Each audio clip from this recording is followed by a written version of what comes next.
You know, I've got to go back to something that Michael Moore wrote quite some time ago.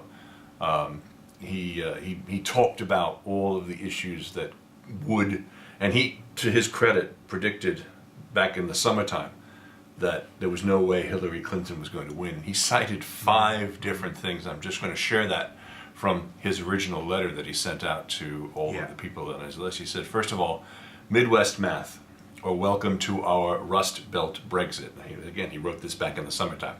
I believe Trump is going to focus much of his attention on the 4 blue states in the Rust Belt of the Upper Great Lakes: Michigan, Ohio, Pennsylvania, and Wisconsin. And those indeed were 4 states that he won.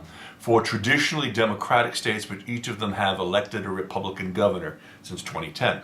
Only Pennsylvania has now finally elected a Democrat.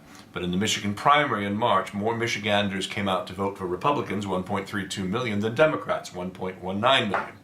And Trump is ahead of Hillary in the latest polls. Now, this is back, as I said, in August. Now, that was the big issue in the Rust Belt, the white working class. And when Trump stood in the shadows of a Ford Motor Factory during the Michigan primary, he threatened the corporation that they indeed went ahead with closing the factory and moving it to Mexico. He'd slap a 35% tariff on any Mexican-built cars shipped back to the U.S. It was sweet, sweet music to the ears of the working class in Michigan. And when he tossed in his threat to Apple that he'd force them to stop making their iPhones in China and build them in America, hearts swooned, and Trump walked away with a big victory that should have gone to the governor next door, John Kasich. Now, number 2, the last angry stand of the angry white man. Our male-dominated 240-year run of the USA is coming to an end. A woman is about to take over. How did this happen? On our watch. There were warning signs, but we ignored them. Nixon, the gender traitor, imposing Title IX on us. The rule, he said, girls in school should get an equal chance of playing sports. Then off it went. That's a small peek into the mind of the endangered white male, but there's a sense that power has slipped out of their hands, that their way of doing things is no longer how things are done. So, number 3, the Hillary problem. Can we speak honestly just amongst ourselves here? And before we do, let me state I actually like Hillary a lot. I think she's been given a bad rap. But her vote for the Iraq War made me promise her that I would never vote for her again. And to date, I haven't broken that promise. Trump's psycho finger will be on the button, and that's done. Let's face it, our biggest problem isn't Trump, it's Hillary. She's hugely unpopular. Nearly 70% of all voters think she's untrustworthy and dishonest. Represents the old way of doing politics. Now, before the depressed Sanders vote, these are his 5 main reasons. Stop fretting about Bernie supporters not voting for Clinton. We're voting for Clinton. The polls show more Sanders voters will vote for Hillary.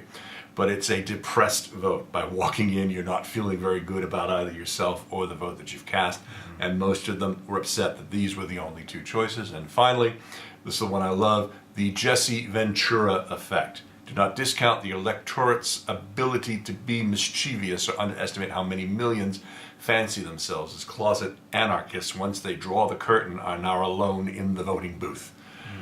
One of the few places left in society where there are no security cameras, no listening devices, no spouses, no kids, no cops, no boss. There's not even a friggin' time limit. You can stay there as long as you want. So that's, I think, a very good summation by Michael Moore of what actually happened.